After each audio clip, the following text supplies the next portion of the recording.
Welcome to Peza Horror Stories. They say when you become a parent, your only fear is losing your child. But what if the one who came to take you wasn't after your baby at all?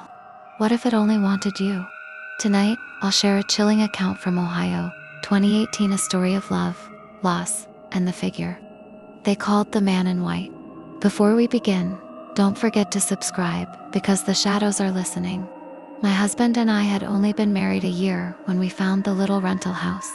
It was small, old, tucked at the edge of town where the streetlights ended. It wasn't much, but it was ours. And it became our first home with our newborn baby boy. The nights were long. My husband worked the night shift at the factory, leaving me home alone with the baby most evenings. I told myself I was strong enough, that I could handle it. But strength means nothing when something else is watching. It happened late one night. I had just finished feeding the baby and was rocking him in the living room. The old lamp beside me flickered, and that's when I saw him. A man, standing outside the window. He was dressed entirely in white shirt, white trousers. His skin was pale, almost gray. His eyes were fixed, not on me but on my baby, lying in the crib. I froze. My mouth went dry. Who was he? I bolted for the front door, yanked at the handle. It was locked. Deadbolt fastened from the inside. No one could have entered. I ran back to the window, but he was gone. The next morning, I told myself it was just exhaustion, my imagination playing tricks. But by afternoon, I collapsed in the kitchen. My whole body shook. I could barely breathe. At the hospital, the doctors ran every test. X-rays, scans, blood work. They said I was fine. Healthy young woman, they told me. You're just tired. But I knew it wasn't exhaustion. Something had changed, because after that night, I began to wither. My skin grew pale. My eyes darkened. My body weakened as if something was draining me from within. And every time I felt the pain, I saw him. The man in white, standing at the edge of the room, silent, waiting. Weeks passed. My family visited, horrified by how quickly I was fading. My mother wept when she saw me. My aunt, a woman who believed deeply in spirits, leaned close and whispered, "This isn't sickness. You've been touched. He's marked you." I wanted to deny it, but I couldn't, because deep inside I knew she was right. That night, as I tried to sleep, I felt it. A weight pressing down on my chest. My lungs refused to fill. My vision blurred, and in the corner of the bedroom, there he was again. Smiling. By the final week, I was too weak to walk.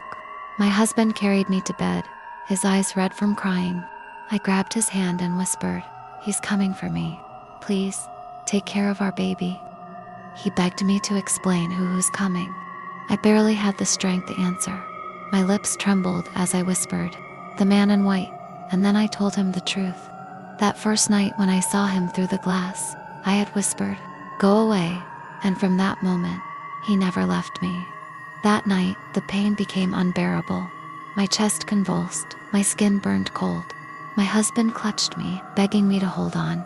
But I knew it was over, because standing at the foot of the bed was him, the man in white, his smile wider than before.